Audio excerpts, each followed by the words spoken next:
G'day Packrafters, Hugh from Packrafting Queenstown here. I thought I'd take a second quickly just to wax lyrical about the new Alpacka Mage. So for context, I'm a river guide by trade. I've been a river guide for the last 18 years. I own a packrafting company. I've been packrafting for 10 years and I've got 30 something packrafts in my fleet. So I like to think I know a thing or two about packrafts now. So I guess first and foremost it's important to understand exactly where the Mage is going to fit within the broader packrafting ecosystem, if you like. So essentially this is the boat that's going to bridge that gap between the traditional whitewater packrafts like the Wolverine and the Narwhal. In fact, it's replacing the Wolverine, but it bridges the gap between where those were in terms of their capability, and at the other end of the spectrum where we have the Valkyrie, which is very much more kayak-like. It's a traditional packraft in the sense that you can pack it down small. It doesn't weigh very much compared to, say, a Valkyrie, but it still has a significant improvement in its performance compared to the existing and traditional Wolverines and Narwhals. So specifically where I think the Mage outperforms any other packraft or traditional packraft that's out there at the minute is in two areas. It carries speed so well.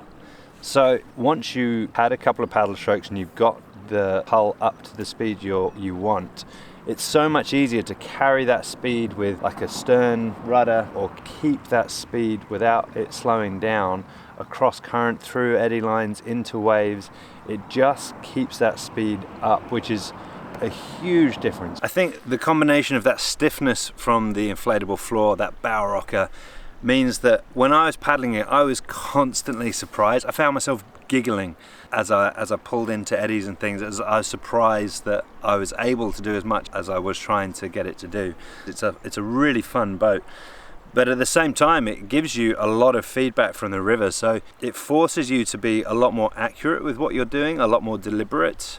And where the Valkyrie might punish you for any sort of mistakes, the Mage sort of offers you a little bit of constructive feedback. So if you don't have your angle right, you might miss that eddy. If you've dropped the wrong edge, then the river is going to give you a little bit of a wobble, or it might tip you in, more so than it will do in a Wolverine or a Narwhal.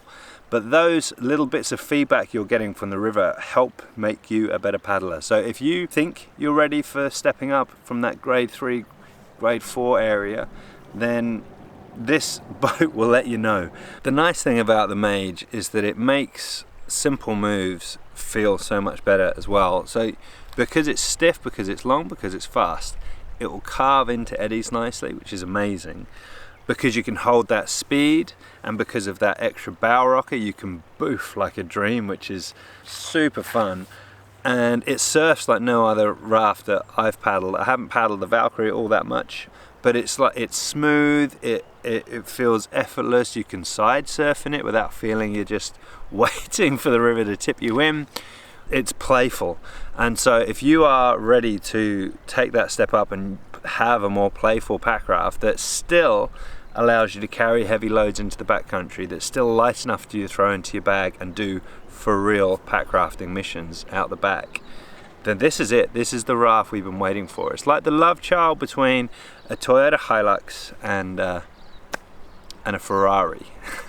It's that happy middle ground. This is the raft we have all been waiting for, and it's here, ladies and gentlemen. Packrafting Queenstown will be taking pre-orders when you're ready.